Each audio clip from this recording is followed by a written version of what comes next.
நாவலூர் ஊராட்சி சாமுடிஸ் நகர் 2வது தெருவில் சிலிண்டர் வெடித்து பயங்கர விபத்தானது ஏற்பட்டுள்ளது.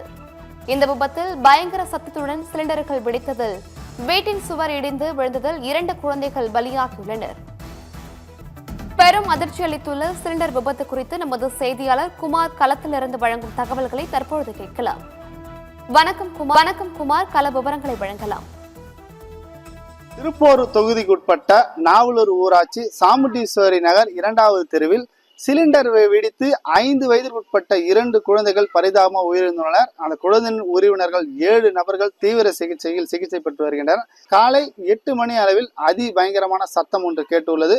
இதை கண்டதும் அக்கப்பக்கத்தினர் வெளிவந்து பார்த்தபோது அந்த தெருவில் உள்ள ஒரு வீட்டில் கரும்புகை வெளிவர தொடங்கியது. உடனே அருகில் இருந்தவர்கள் அந்த வீட்டிற்கு அருகே சென்று பார்த்தபோது வீடு முழுவதும் நெருப்பும் மற்றும் கற்கள், அதாவது வீடு ஃபுல்லா நொறுங்கி விழுவதை கண்டதும் வீட்டில் இருந்த நபர்களை மீட்கும் பணியில் ஈடுபட்டனர். அதை பின்பாக தீயணைப்பு துறைக்கும் காவல்துறைக்கும் தகவல் கொடுத்தனர்.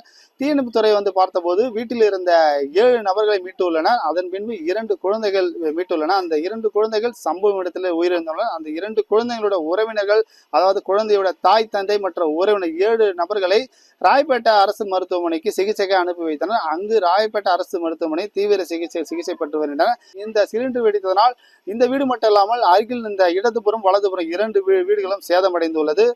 வலதுபுறத்தில் இருந்த வீடுகள் ஒரு காரு மற்றும் வீடும் சேதமடைந்துள்ளது. இது முதற்கட்ட தகவல். இது சிலிண்டர் வெடித்துதான் இந்த விபத்து ஏற்பட்டதா அல்லது வேறு ஏதான விபத்தா என்ற கோணத்தில் போலீசார் விசாரணை மேற்கொண்டு வருகின்றனர். தாழம்பூர் போலீசார் மற்றும் பள்ளிக்கரணை காவல் துணை ஆணையர் தலைமையிலான போலீசார் விசாரணை மேற்கொண்டு வருகின்றனர். தீயணைப்பு துறையினரும் இது குறித்து அங்க விசாரணை மேற்கொண்டு வருகின்றனர்.